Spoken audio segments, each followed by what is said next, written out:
This is the National Weather Service Office at Greenville, Spartanburg. The preceding signal was a test of weather radio station WXL70's public warning system.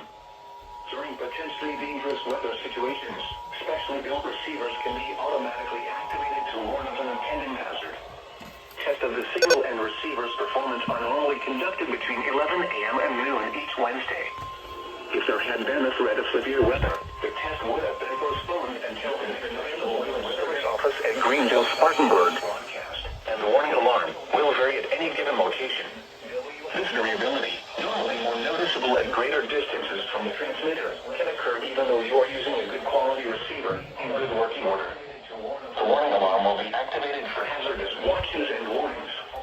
For station WXL70, broadcasting near Charlotte on a frequency of 162.475 MHz, the warning alarm will be activated for the following counties in North Carolina, Alexander, and the warning alarm will vary at Catawba, Cleveland, Gaston, Ardell, Lincoln, Mecklenburg, Montgomery, Richmond, Rowan, Stanley, and Union.